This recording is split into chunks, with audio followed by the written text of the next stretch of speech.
Reuben, I'm looking at your welding there. See, if you look at it like this, it looks like modern art. It's not welding. But I'm going to give you my opinion again. Don't weld 1/4 inch steel. Don't weld 1/8 inch steel if you want to learn how to do that quarter panel. Because if you start to master the 1/8 inch steel and you go to weld your quarter panel, you're just going to burn big gaping holes in it. My suggestion to you is to start out thin. Learn on something thin. I know you want to build the cart, but I would go back to thin metal. Because you're going to master welding 1/8 inch metal. You're going to pat yourself on the back because you did a good job what you did. The second you put that MIG to the quarter panel, you're going to burn holes to it. It's a totally different type of welding. This, you're trying to weld and make a line. To me, it looks like you're just going like this with the welder. I don't know if you're doing loops or the figure eights.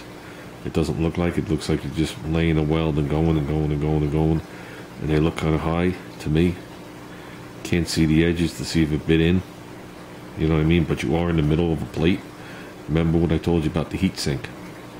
A lot of times when people weld really thick stuff, they'll preheat it to 300 degrees.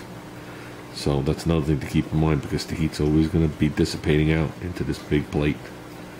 So you'd have to do a close-up to the edge to see if it bit in at all. And look at the back side of the plate and see how discolored it is. But like I was saying, get back to the thin metal. Work on the tin, Reuben. Once you master the tin, this is nothing. Trust me. But if you master this, you're going to keep burning holes in the tin. And I think your main objective right now is to get the quarter panel on the car. You know what I mean? And like I was saying in that last video, it's this, you're going to lay a bead. You might lay a 2-inch bead and stop welding. With the car, it's just It's a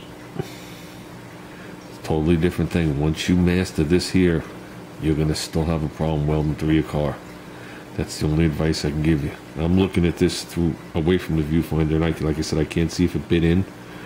You know what I mean? To me, it looks like you're moving quick here, then you slow down and put a lot of wire in here. And this looks like either you made it wider or you put a lot of wire down in there. You know what I mean? Writing, words and letters with the welder isn't really a good way to learn either. And if you want to lay some beads, you should lay it on 2 pieces of metal connected. So like I said, it bites down into the edge a little differently than if you're doing it on top of a plate. Because if you're going to lay a bead here to practice, okay, you're going to do it, the heat sink's going to take it away, and you're going to have to try and make a valley in there. Okay, if these were 2 pieces of 1/4 inch plate touching each other, you'd be working on 2 edges. And the top edge of this one, the top edge of that one are naturally going to melt downward. So your bead's going to sit lower. And the edges will appear a little more ripply, because it's going to be biting in as you go like this. I like to stitch it across like this. Some people will do a figure eight, but I like to stitch it like this. Whoops, I lost you there, Reuben. And you can actually see when you go and you come back, you're going to go half over the original puddle.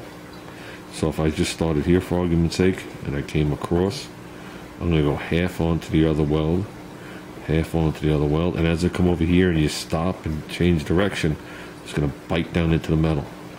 You're going to go across, and as you go across, you're going to be biting into the other weld. You're biting into the metal. You're going to come across, you're going to be biting into the weld. That's why you start to see what people call ripples. It isn't a ripple like you're going straight and it's rippling it, like you're putting caulking on something. It's actually you making the pass back and forth, Reuben, like this. Okay, and as you coming across, that weld that you left behind actually becomes another heat sink. That's why if you're gonna put your quarter panel on and you put your little dot there, even if you burn through and you leave metal there, the next time you come back, start touching that dot. Okay, because then when you zap it, you're no longer trying to go through just sheet metal. You're trying to go through sheet metal plus the blob of weld you put there before, and that acts as another heat sink. And it'll prevent you from doing it. And if you do burn a hole and you want to fill it, and you whack it, give the metal time to cool before you go right next to it and whack it again. And whack it again. Or else the metal's so hot it'll just keep burning on you, Reuben. Like I said, me personally, you do what you like. I know you want to learn how to weld. But I would get away from this. I'd get back working on tin, cut yourself up some patches, and I would start practicing doing the tin. Because if you master this, you're going to burn holes all over that quarter panel. And you're not going to be able to understand why. You know what I mean? And it's not that you're doing anything wrong, it's just that you learned how to weld thick metal. And thick metal is very forgiving. Me, looking at it like this, considering it's a single plate, there's no seam, I would have cranked up the heat a little bit more than that to see it bite down in. But like I said, that's just looking at a two-dimensional picture, and I can't see, it's all shadows. So, like I said, Reuben, I wish I can come up here and help you, but I can't.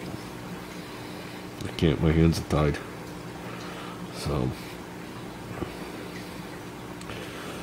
like I said, I hope it helps, Reuben. Any questions, let me know. I'll gladly answer any questions I can help you with. If I need to break out the welder to demonstrate something, I'll let you know. I'm not going to be at work for at least a week to show you on the MIG. I got a flux core here, but it's all the same principle. So just let me know. So, but like I said, we're going to get back on the tin. Get back on the tin. Oh, and by the way, not all, but most bed rail is hardened steel. And you might have a problem welding to it. Sometimes you weld to it and it cracks off.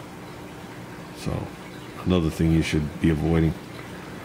Because I know bed rail is very easy to get. But like I said, most of the time it's hardened steel, and if you look at it, it's very scaly looking.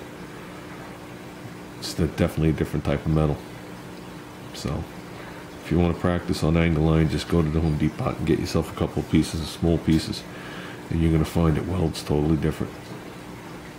I just welded on something on the back of my trailer yesterday. I would have taken a video. I didn't realize that you were going to step up to heavier metal. I did 1/8 inch. It was 1/8 inch angle line by 1 1/4. I think it is by 1 1/4. And I made a brace around the back of the trailer with 2 diagonal stiffeners. Because the back of the trailer was flexing after I put that tire rack on the top. And added another 20 tires. So that's why the door ripped off last year.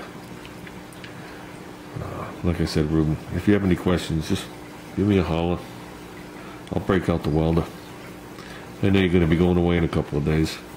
So, like I said, you let me know what you want to do.